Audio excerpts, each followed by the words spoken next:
મારું નામ દિનેશભાઈ ચિમનભાઈ છે અને હું અહીંયા આગળ નવા કુવા વિસ્તારમાં રહું છું. મારા આજુબાજુના છોકરાઓ અહીંયા આંગણવાડીમાં આવે છે, અહીંયા આવે છે, આ ભરવાડના આવે છે, આજુબાજુ રહેતા તમામ છેક ભૂતાન કુવાથી લઈ અને બધા છોકરાઓ ત્યાં આંગણવાડીમાં આવે છે. એ આંગણવાડી હાલની તારીખમાં કોઈ છે નહીં. આ આંગણવાડીથી લગભગ 2000 ને અમે 13થી લડીએ છીએ. એ આંગણવાડી અમારી પંચાયતમાં અમે પાસ કરાવડાવી તે 2023માં ઠરાવ થયો, 2013માં ઠરાવ થયો અને આ આંગણવાડી છે 2013માં ઠરાવ થયો. એને હે ને અમે સૂચિત નકશાનું ને એ બધું છે. આ જો આ નકશો જી બરાબર છે. એ નકશો અમે પાસ કરાવડાયો, ગ્રામ પંચાયતનો સહી સિક્કા છે. પછી એમને એ નકશો કઈ આગળ, એક જમીન કઈ આગળ આવી 935 બ્લોક નંબર છે. આ 935 બ્લોક નંબરમાં આ જગ્યા બે ભાગમાં વહેંચાયેલી છે. 70 ગુઠા ફતેપુરમાં આવી અને 70 ગુઠા ઉત્તરસંડામાં આવી. આખી જગ્યા મોટો ચરો છે, એમાં 70 ગુઠા વહેંચાયેલા છે. હવે સમસ્યા શું છે?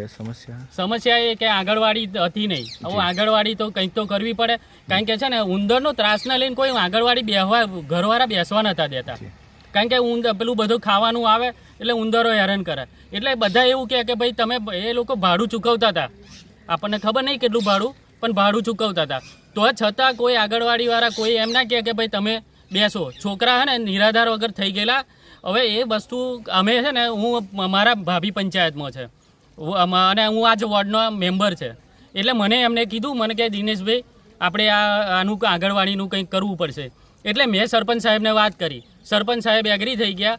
એમને છે ને ઠરાવ કરી અને આ પંચાયતની જગ્યા ફાળવી, અહીંયા બોલાયા, બધાને જોઈ લીધી, જગ્યા જોઈ અને એમને કહ્યું કે ભાઈ ઓકે, વાંધો નહીં, અહીં આગળ જગ્યા ફાળે આલો. અમારા સરપંચ બહુ વ્યવસ્થિત છે અને અમારે ગમે તે કામ હોય એ પહેલાં આવી જાય. એટલે એમને મને કીધું, મને કે દિનેશ આવી બધી તકલીફો હોય તો આપણે આંગણવાડી કરવી પડે કે છે.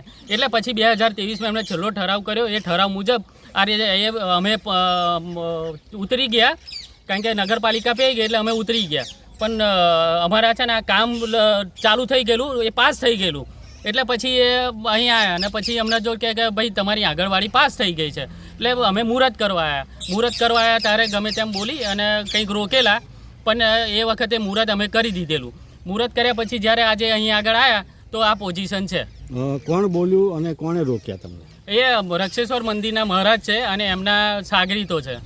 કોણ છે સાગરીત? સાગરીતમાં એક મિત્તલ પટેલ છે, ઉર્ફે કાપડિયા, એ ઉત્તરસંડા રહે છે.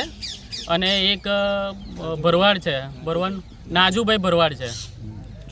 શું અડચણરૂપ કરે છે એ લોકો? ગમે તેમ ગારો બોલી અને એવું કહ્યું કે આ જગ્યા અમારી છે, આ બધી જગ્યા જો આ બાજુ, આ બધી જગ્યા અમારી છે. અને એ બાપજીએ ના પાડી છે અને બાપજીએ કહ્યું એટલે તમારે અહીં આગળ આંગણવાડી બનાવવાની નહીં. તમારે જેને બોલાવવા હોય, પોલીસ, ડીએસપી, જેને બોલાવવા હોય, જે કરવું હોય એ કરી લો. પણ અમારે આગળ એટલા બધા હેરાન થઈ ગયેલા એટલે અમારે કરો યા મરો એ પરિસ્થિતિ અમે કરી કે ભાઈ જરા મરી જવાય ને તો ભલે મરી જવાય, પણ છોકરા માટે આંગણવાડી બનાવવાની છે. પણ આ લોકો કેમ રોકી રહ્યા છે?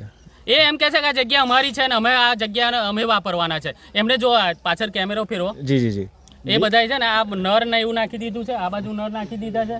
પેલું બધું એ લોકોએ પથ્થર ને એવું બધું ભરીને મૂકી દીધું છે. 2023માં જગ્યા ફળવાયેલી છે, તમારું કેવું એવું છે? હા, ફળવાયેલી છે. ઠરાવ થઈ ગયો છે, ઠરાવ ને એ આવી ગયું છે બધું.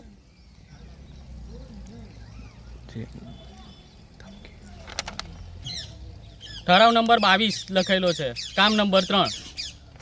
જી, કઈ રીતે રોક્યા આપને? એટલે અહીં આવ્યા હતા અને આવીને એવું કહ્યું કે ભાઈ રેતીને કપચી ઉતારતા હતા તો ઉતારવા ના દીધી અને આ બધું પૂરણ કરી દીધું છે. જો આ બધું એ લોકોએ નર ને એવું મૂકી દીધું છે, તાર માર દીધેલા છે અને આ રીતે હેરાન કરે કે ભાઈ ગમે તેમ ગારો બોલ્યા અને ગારો બોલીને ધમકી આલી અને બેનને કંઈક બેન જોડે કંઈક ઝપાઝપી કરી છે આંગણવાડીના. આ અંગે તમે કોઈ ફરિયાદ કરી? હા, આંગણવાડી આ ભયે છે ને 112 બોલાવી અને અહીંયા આગળ બોલાવી હતી. પોલીસ આવી ગઈ, 5-10 મિનિટ લાગી હશે, વધારે નહીં લાગી 10. પણ એમને એવું કીધું કે તમને અમે બોલાયા, અમે ઇમરજન્સી એટલું આવ્યા, પણ તમારે વડતાલ પોલીસ સ્ટેશને ફરિયાદ લખાવવા જવું પડશે. એટલે વડતાલ પોલીસ સ્ટેશને બધા ફરિયાદ લખાવવા ગયા છે. એમને થોડી આવતા વાર લાગશે, બધા જમવા બેઠા છે એટલે ફરિયાદ લખાવવામાં થોડી વાર થઈ છે.